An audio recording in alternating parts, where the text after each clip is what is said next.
કૃષ્ણ મિત્રો, આજે તમારે ગુજરાતી તડકામાં તમારું સ્વાગત છે। આજે હું તમને આથા વગર ઢોસા કેવી રીતે બનાવાય, આથા વગરની ઝંઝટ વગર તમે ઢોસા ઘરે કેવી રીતે બનાવીઓ તેનું આજે હું તમને બતાવીશ। ચાલો તો ચાલુ કરીએ। આ છે ચોખા। આ જે વાલતીને પોવાનું માપ લઈએ એટલી જ વાલતી આપણે ચોખા લેવાના। ચોખા તમે ઘરમાં તમારા કોઈ બી હોય તે ચાલી શકે, મતલબ કે આપણે બાસમતી ચોખા ઉપયોગમાં લઈ શકાય। બાકી તો બીજા બધા ચોખા, ખીચડી ચોખા, સાદા ભાતના ચોખા, કોઈ બી ચોખા તમે લઈ શકો। બાસમતી ચોખાનો ઉપયોગ નહીં કરવાનો। આ પૌવા, જાડા પૌવા લીધા છે, તમારા બધાના ઘરમાં હોય જ છે। અને એની સામે આ અડદની દાળ આટલા પ્રમાણમાં લીધી છે, થોડી જ અડદની દાળ, જેથી આથો આવવામાં સરળતા રહે। આ બે વાટકીનું માપ જેટલું આ છાશ લીધી છે। તો ચાલો હવે ચાલુ કરું હું।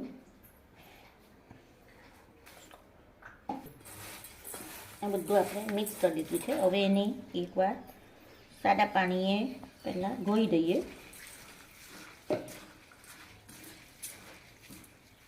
આપણે બધું પાણી નીકાળી દીધું છે। નોર્મલી તમે જ્યારે ઢોસાનું બોલતા હોય તો તમે એમાં દહીં નાખીને જે કરીને એને 5 થી 6 કલાક માટે પહેલાં મોડવીને રાખો છો। આમાં તમારે ખાલી આ 2 વાટકી છાશ જે આપણે બનાવી છે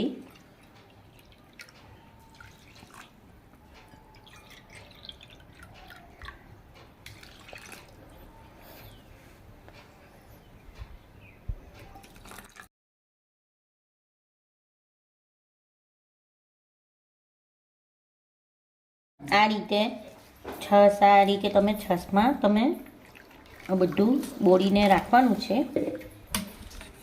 તમે પૌવામાં તમે આ બહાર આપણને મળે જ છે આવા જાડા પૌવા લેવાના, જેને તમે બધા પૌવાના જે બનાવતા હોય ને તે પૌવા તમે નોર્મલી લઈ શકો। હવે આને સરખું ફેરવી દીધું છે, બધી રીતે મિક્સ થઈ ગયું છે। હવે આને આપણે 3 કલાક માટે પલાળીને રાખવાના છે। 3 કલાક પાસે પલળી જાય પછીની આગળની પ્રોસેસ તમને બતાવો। હવે આપણા 3 કલાક થઈ ગયા છે બોયરાને, તમે જોઈ શકો છો ત્યાં સરસ રીતે છાશમાં જીરું બોલાઈ ગયું છે। અને એને દાણાને, ચોખાના દાણોને આમ ભાંગી જોવાનું, તો તમને જોશો કે આ દાણા આપણા ભાંગી જાય છે આ રીતે। હવે એને આપણે ગ્રાઇન્ડ કરી દઈએ। મિનિમમ 3 કલાક સુધી રાખવાનું। 3 કલાકથી વધુ રહે તો વાંધો નહીં, 3 કલાકથી ઓછું નહીં રહેવું જોઈએ। હવે આપણે આને લઈએ।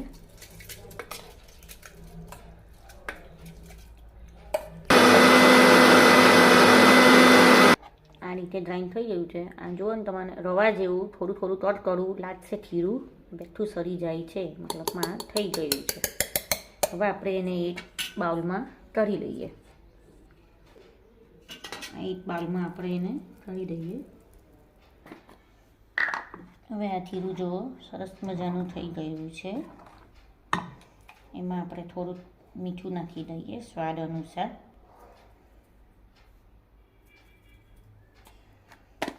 1 ચમચી જેટલી ખાંડ આપણે નાખીએ, જેથી ઢોસાનો તરલ જે હોય તે લાલાશ પડતો આવે। એનાથી ખીરું મીઠું બી નથી થઈ જતું, એટલે એનો વાંધો નહીં આવે। ચપટી અંદર બેકિંગ સોડા આપણે નાખવાનો રહેશે। આ બધું નાખ્યા પછી 1 મિનિટથી 1.5 મિનિટ જેટલું તમે એને વ્યવસ્થિત ફીની દઉં તો તમને સાઈડ પર નાના ઝીણા પોટપોટા ખસા દેખાશે, ત્યાં સુધી એને ફેરવવાનું રહેશે।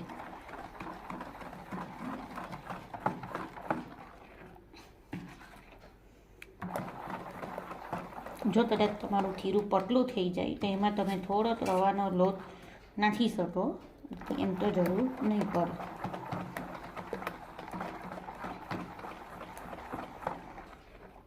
જો તમને સાઈડ પર દેખાતું હશે, થોડા ઝીણા પોટપોટા આવતા થઈ ગયા છે।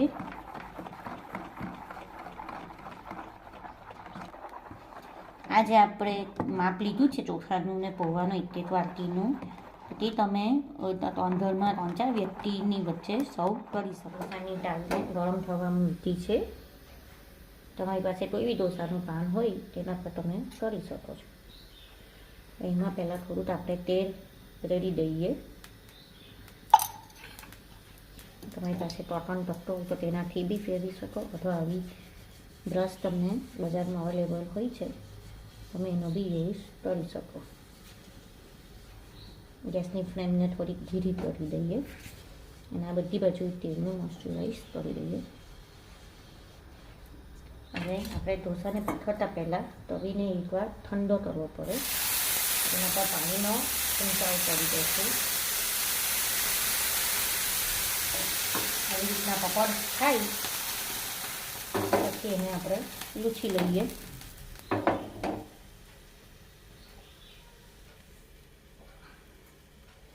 તમને લાગે કે હજુ તવી થોડી ગરમ છે તો પાછું એકવાર એના પર પાણીના છંટકાવ તમે કરી શકો છો. હવે એના પર તમે આપણે આ જે બેટર છે તેમાંથી તમે 2 કળશી બેટર તમે એના પર રેડીને અંદરથી બહારની સાઈડ તમારે ઢોસાને ફેરવતા જવાનું છે. એક જ સાઈડ રાખવાની, પાછું અંદર એ કરવાનું નહીં. હવે આને તમે ધીમા ફ્લેમ પર થોડીક વાર થવા દઈએ. જુઓ કેટલો સરસ રીતે થવા માંડ્યો છે. હવે એમાં આપણે થોડું થોડું તેલ રેડીશું. તમે જો ઈચ્છો તો એના પર બટર બી રેડી શકો છો. મેં અહીં તેલ રેડ્યું છે. હવે એને થોડું થવા દઈએ. એની જાતે જ આ બધી કિનારી ઉપર આવવા માંડશે આ રીતે.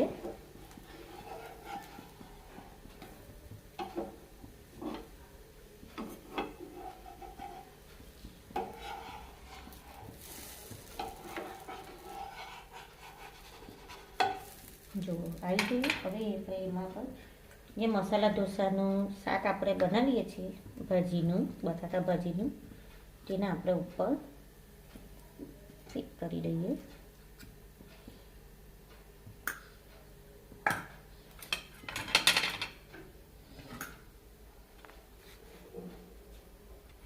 એને આપણે આ રીતે બેસાડી દઈએ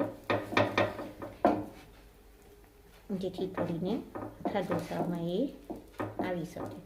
તમે અંદર આ શાકનું બેટર જેટલા પ્રમાણમાં જોઈએ, તમારા ઘરે જેટલી જે પ્રમાણે ખાતા હોય એ પ્રમાણે તમે અંદર ગોઠવી શકો છો. નાના બાળકો હોય અને એને થોડું ઓછું જોઈતું હોય તો તમે ઓછું બેટર બી અંદર લઈ શકો છો. હું મારા નાની બેબી માટે બનાવું છું એટલે મેં બેટર ઓછું લીધું છે.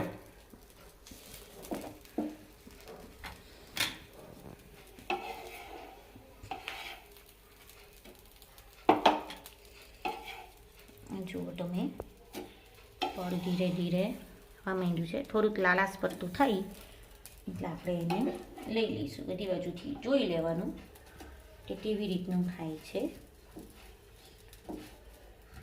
હવે થોડીક ગેસની ફ્લેમને ફાસ્ટ કરી દઈએ. થોડું થોડું લાલાશ પડતું આવવા માંડ્યું છે.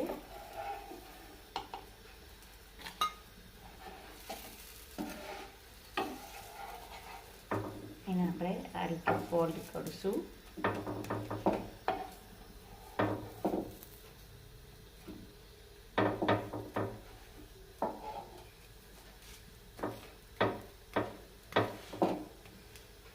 થોડોક એને તમને જો કડક જોઈતો હોય, તમારા ઘરે કડક ઢોસો ફાવતો હોય તો તમે એને થોડોક આમ ફેરવીને બંને બાજુ થોડુંક કડક કરી શકો.